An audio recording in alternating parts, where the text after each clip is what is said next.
Chers collègues, la parole est à Madame Dominique Auriac.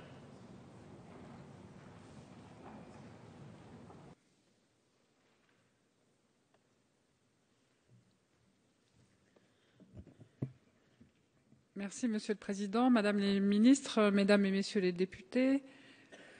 Le débat qui nous rassemble concerne essentiellement les territoires ruraux et les territoires de montagne. Notre République s'est construite en favorisant l'égalité des chances au regard du milieu social de naissance comme du territoire de vie. Affirmons-le sans détour, les services publics sont un pilier de notre modèle républicain français.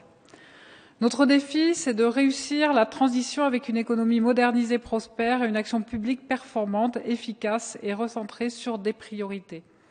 Le service public, c'est une notion concernant une référence politique forte, une notion quasiment identitaire pour la République française. D'ailleurs, les services publics et les principes républicains du bien commun, d'égalité et de solidarité sont très proches. Garantir le droit à chacun d'accéder à des biens ou services essentiels, droit à l'éducation, à la santé, sécurité, transport, communication, construction de solidarité, développement du lien social, promotion de l'intérêt général d'une collectivité, assurer la cohésion économique, sociale et territoriale. Remédier aux défaillances du marché, investir et piloter pour mettre en place les conditions d'un développement harmonieux. Comment appliquer ces principes aux territoires fragiles dans les domaines de la santé, l'éducation nationale, le domaine de l'énergie, des réseaux de transport? Car les services publics sont désormais soumis à des ressources contraintes et à l'ouverture à la concurrence d'une part croissante de leur activité. Ces contraintes nous obligent à des arbitrages permanents entre l'accessibilité et la recherche de la qualité. Renforcer l'accessibilité, c'est adapter leur présence. L'organisation des services publics dépend de facteurs évolutifs, la densité de la population, les besoins sociaux, les technologies et les moyens d'accès.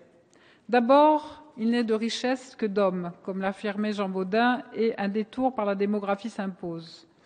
Commençons par une bonne nouvelle. L'exode rural est terminé. Entre 1999 et 2009, la population des campagnes a progressé de 0,7% par an selon la DATAR. Dans mon département du Lot, par exemple, les communes rurales augmentent leur population régulièrement. Nous devons aussi penser à la sociologie. Par exemple, les retraités sont plus nombreux. Ils ont un besoin fort en matière de santé.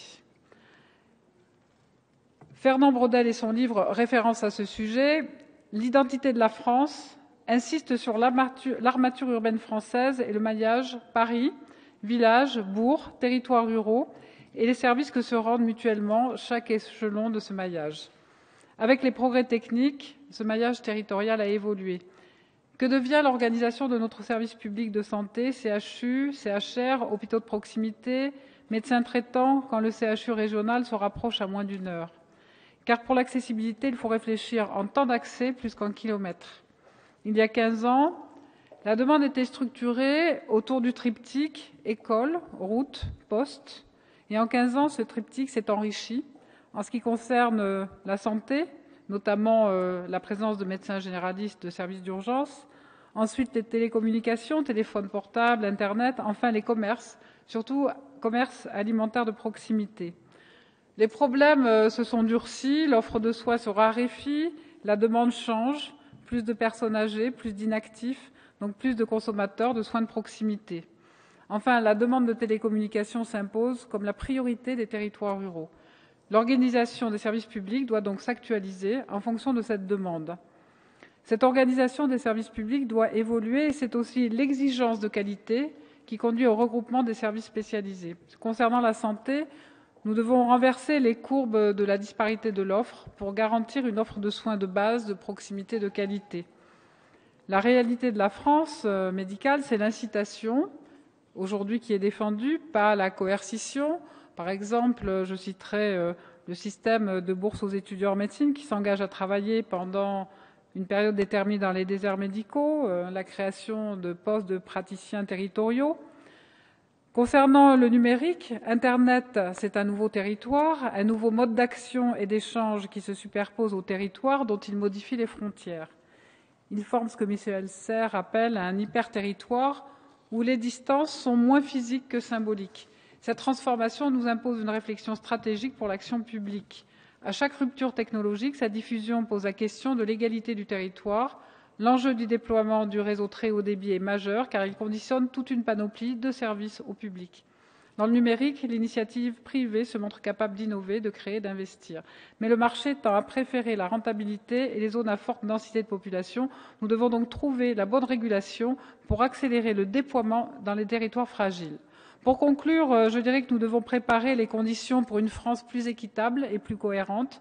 C'est cet objectif qui nous inspire et qui doit être notre boussole. Nous avons un modèle social. Ce modèle social, c'est une chance et une force pour la République. Pour les territoires fragiles, cela signifie une mise en œuvre suffisamment souple pour s'adapter aux particularités locales et évolutives pour s'ajuster en permanence aux besoins. Je vous remercie. Merci.